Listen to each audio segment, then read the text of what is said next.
My name is Olivia Nelson, and I've recently hit the milestone of turning 30. Today, I want to share a pivotal moment in my life. I have an older brother named Scott, 2 years my senior. From a young age, Scott embodied what many would call a pretty boy. His features were sharply defined, and his handsome face often sparked rumors in our neighborhood about talent scouts from modeling agencies seeking him out. He was the quintessential heartthrob, likable, intelligent, and quick-witted. Our parents and the adults around us all adored him.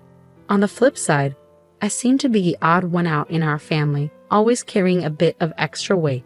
Despite having similar facial features to Scott, being chubby detracted from any charm I might have had. I was reserved, not particularly engaging, and tended to keep to myself, missing out on the accolades showered upon my brother for his intelligence. It didn't take long for people to start labeling us as polar opposites, a contrast that seemed to be echoed by our parents. As we grew, the differences in treatment became increasingly evident. While Scott received praise and attention, I often felt overlooked. Hand-me-downs became my norm, even down to ill-fitting shoes that caused me to stumble more times than I care to remember. The only thing I cherished was a backpack given to me by my grandparents before they passed away, a rare gift just for me. As Scott advanced to a prestigious private middle school, my parents beamed with pride, while I found myself relegated to a public school with minimal expectations placed upon me. Money for my education was deemed too scarce, a stark reminder of where I stood in my parents' eyes. I began to question why I was the only one treated differently, but my inquiries fell on deaf ears. Puberty brought with it a growing awareness of the disparities in our household. My mother's priorities seemed to lie elsewhere, leaving me to tend to chores while she socialized with friends. Even when I sought solace in friendships, my father's retort was always the same. What about the household chores? Scott, bless him, tried to intervene on my behalf, but his efforts fell short against the indifference of our parents. As Scott focused on his high school entrance exams, his presence in our home dwindled, leaving me to navigate the tumultuous waters of adolescence alone. The absence of my parents at parent-teacher meetings became the norm, a stark reminder of where their priorities lay. In 3 years of middle school, they attended just one meeting, a telling sign of the divide within our family. When I was in my first year, my parents attended the parent-teacher meeting, but during my second year, they stopped coming. By the crucial third year, when exams were just around the corner, they still didn't show up. My homeroom teacher expressed concern about possible issues at home, but I dismissed it. Although I recognized that my situation was far from normal, I didn't face physical abuse from my parents. I struggled to articulate the ongoing emotional distress I was experiencing. Admitting that my own parents didn't seem to care for me felt too humiliating. The incidents continued, with one particularly hurtful occurrence on New Year's Eve. At the end of that year, my parents took my brother to my mom's hometown, leaving me behind. Up until then, I had always been included in these trips, but that year they told me, "You're a student preparing for exams, so stay home and study." It felt like just an excuse, as if they simply found me bothersome. Alone on New Year's Eve, I didn't want to ask my friends to hang out, as it would reveal how isolated I was. Instead, I stayed home, keeping my feelings inside. I watched the Grammys, switched to the New Year's Eve specials, and went to bed after shedding a few tears. The next morning, I was startled awake by the insistent ringing of the doorbell. It was too early for my family to be back, so I anxiously checked the doorbell camera. To my surprise, my uncle and aunt from my mom's side stood at the door. I rushed over, my hair a mess from sleep, and asked them what was going on. "Olivia, you need to leave this house," my uncle stated firmly. "We've already spoken with your mother, and we'll handle the paperwork.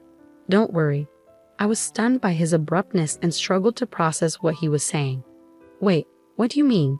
I asked, thrown off by his demeanor. "Olivia, we want you to become our daughter, if you don't mind," my aunt said gently, her eyes filling with tears. "We don't have children of our own, but we've always thought of you as our daughter since the day you were born." At the time, I couldn't grasp the full scope of the situation. My aunt and uncle, who were unable to have children due to illness, had always doted on me whenever they visited. They cared for me deeply and had often criticized the way my parents treated me. While my parents were preoccupied with my older brother, my aunt played with me and my uncle showered me with the latest treats and adorable clothes. My fondest memories were with them, far more than with my parents.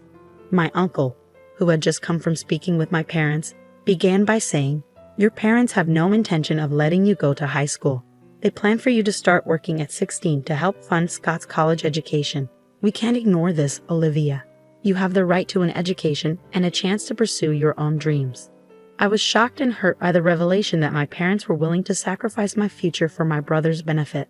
It explained why they hadn't attended any parent-teacher meetings in recent years. They simply weren't invested in my aspirations. As I crumbled under the weight of this news, my aunt and uncle knelt beside me, offering comfort. "We may not be your biological parents, and you might feel uncertain about this, but we will ensure your happiness," they assured me. Tears welled up in my aunt's eyes as she hugged me tightly, both of us overwhelmed with emotion. "Olivia, you have the right to be happy, and we should have come for you sooner.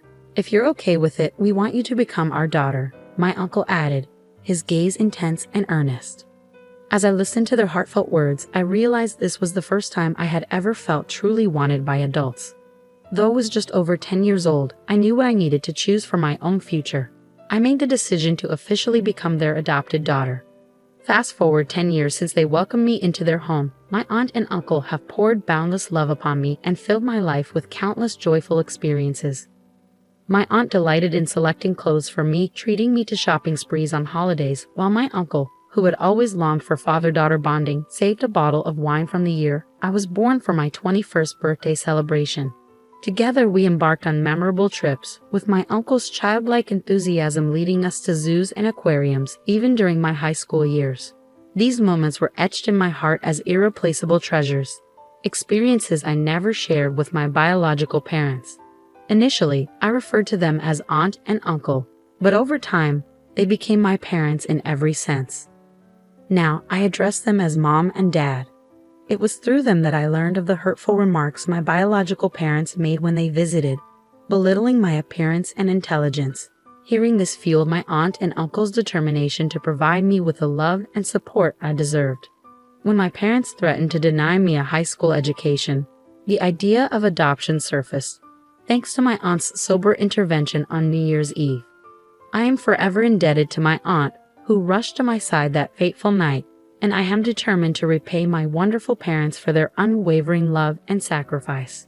I endeavored to excel in my studies, setting a goal to build a future that would make my aunt and uncle proud.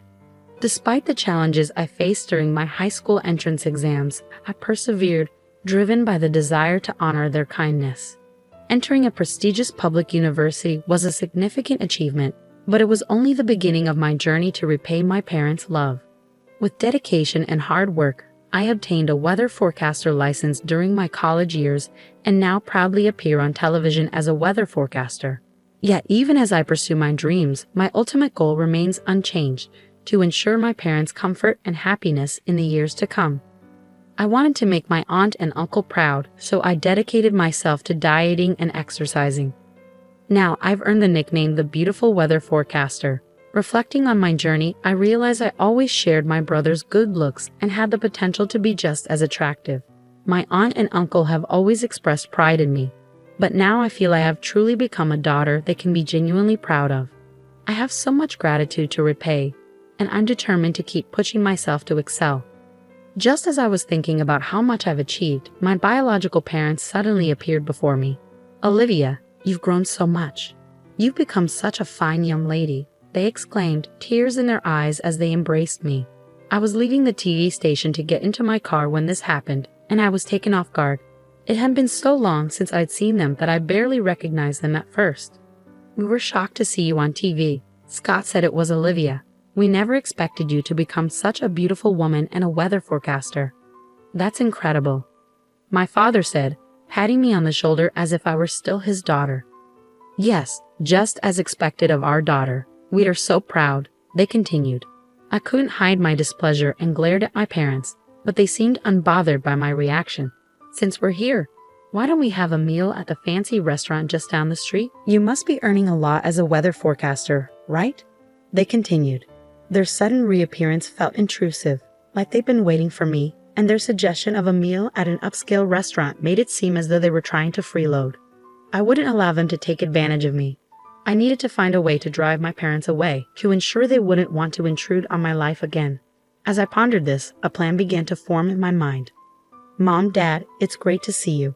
But I actually have another job today, so I can't go out to eat. Sorry, I lied smoothly. Of course, I didn't have another job lined up, but I did have a plan involving my beloved aunt and uncle. Oh, that's unfortunate, my mom remarked, a slight click of her tongue. Could you maybe share your contact information? I'm organizing a small party for my birthday soon, and I'm inviting people from the TV station. It'll be fancy, with plenty of delicious food. I'd love to invite you. Upon hearing this, my parents' eyes noticeably lit up. Really? Oh, how lucky we are, my dad exclaimed. And there will be actors there too, right? Of course, I replied smoothly, hiding my amusement. There will be actors, and it's going to be quite the event. A month later, as planned, I arranged for a birthday party at a rented venue. While the gathering was small, a good number of people attended, lured by the promise of a glamorous affair. My parents arrived, eager and waving, acting as if they wanted everyone to know they were my parents, an irritating habit of theirs. Dad, Mom, welcome, I greeted them, masking my irritation with a smile. Could you head to the dressing room right away? They'll help you with everything, from your clothes to makeup. Your outfits are lovely, but we also have rental designer clothes available. Enjoy the atmosphere while you're here. At my suggestion, my parents' faces lit up with joy, their excitement palpable. It was clear they couldn't wait to try on the designer clothes. Oh, how easily they were swayed by the allure of luxury. I hardly ever get the chance to wear these outfits. I wonder if they'll suit me, my mom remarked with a chuckle. Haha, Mom, you've put on a little weight, my dad teased. Oh, stop it, she scolded. While they exchanged banter, I offered them flattery, saying you both still look young and beautiful, so anything will suit you. It seemed they had been waiting for a compliment, and they both nodded in agreement. In the past, I feared being disliked more than I already was. I couldn't understand my parents' motives, but now it was clear they were quite superficial. They craved high quality and luxurious things, easily swayed by popular trends. Once they had their hair and makeup done, my parents returned to the party venue in high spirits. My mother wore a pale pink mini dress that exposed her shoulders, a style more suited to a younger woman. The sagging skin on her knees revealed her true age. My father chose a bright red suit with a flashy tie adorned with yellow and green geometric patterns. He was the only one in the venue wearing such a flashy outfit, even though there was no formal dress code. The clothes were indeed designer labels, but they were secondhand. I had chosen and provided the outfits myself. I wanted my parents to wear these today, as they reminded me of a family party from my childhood. When I mentioned this, neither the makeup artist nor the costume staff questioned it. In truth, I had no memories of attending such a party with my parents, but my parents believed anything labeled designer without question. In the past, my parents would heed my exceptional brother's words, so long as they weren't about me. Now, they were the ones on the receiving end of my praise, with the label of outstanding now applied to me. As the party began, it was my turn to take the stage and deliver a speech as the guest of honor. Before I went up, I addressed my parents.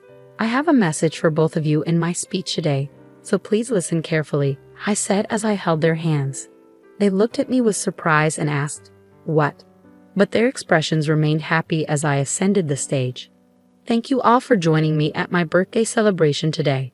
I'd also like to express my gratitude to everyone who helped organize this event. I began formally. My friends teased me, calling out, "You're so formal. That's not like you." I jokingly replied, "I'm just being myself," before turning to address my parents. "They're here today, right over there," I said, pointing in their direction. The lighting staff spotlighted my parents as I continued. These are the same parents who had the audacity to appear on TV and even set an ambush for me, despite abandoning me during my teenage years. A murmur spread through the crowd at my statement, as I had never discussed my past with anyone other than close friends. "Olivia, how could you say such a thing?" my mother exclaimed, jumping up, while my father remained stunned into silence. Since I was old enough to start kindergarten, these two constantly compared me to my high-performing older brother, Scott, and always favored him over me, I explained. I was the one who never received treats, had to wear Scott's hand-me-down clothes until I was in grade school. Despite all this, I still loved my parents dearly. During middle school, They began imposing household chores on me and eventually declared they wouldn't allow me to attend high school. They wouldn't even attend parent-teacher conferences, I continued. That's when my caring uncle and aunt stepped in and decided to adopt me. Speaking about myself in this way feels odd, but it's the truth. My uncle and aunt have repeatedly reassured me with love, telling me that I am not a bad child. Their support helped me build confidence and overcome my shyness, shaping me into the positive person I am today. The contrast between my cheerful demeanor and my difficult past was striking for the audience, causing immediate murmurs of disbelief and outrage. How could they show up at their daughter's birthday dressed like that? The crowd began to criticize my parents. Unable to handle the scrutiny, my parents hung their heads and trembled. Despite everything, I am now grateful to my biological parents.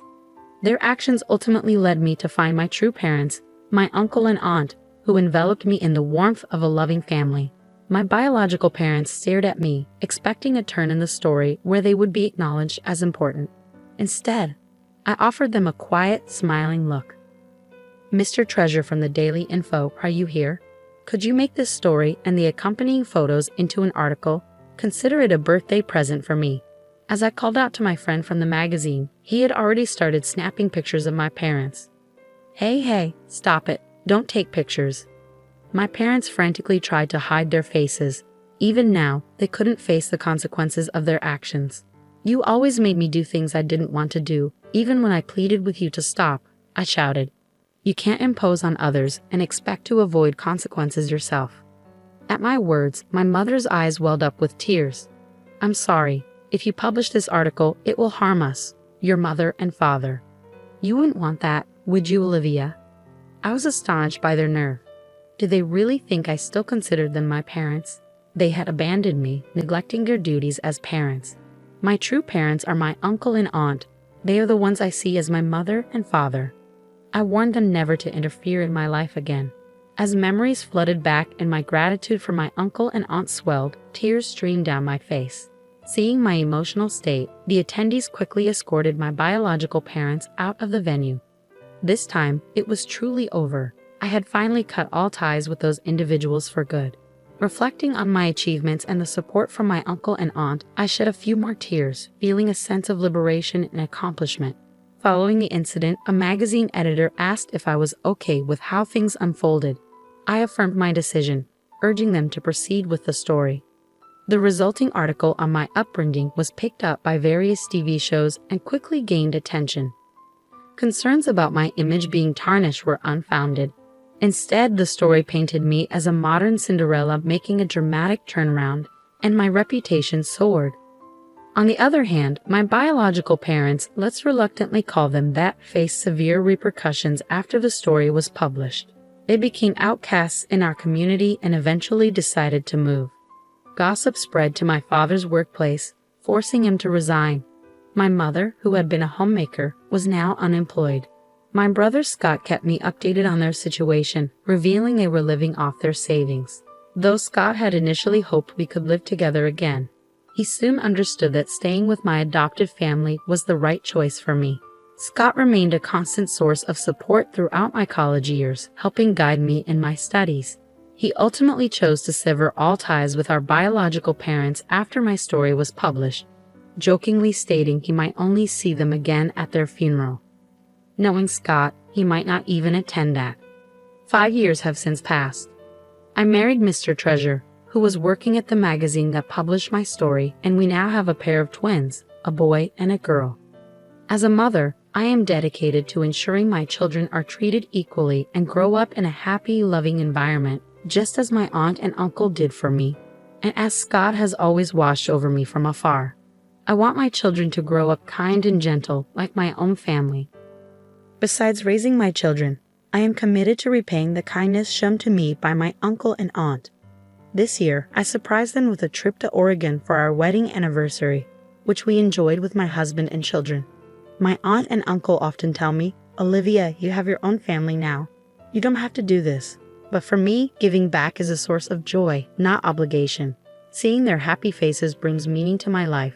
I tell them not to steal my pleasure as I plan our next surprise, maybe a luxurious hotel stay for the whole family. There is still so much we want to do as a family.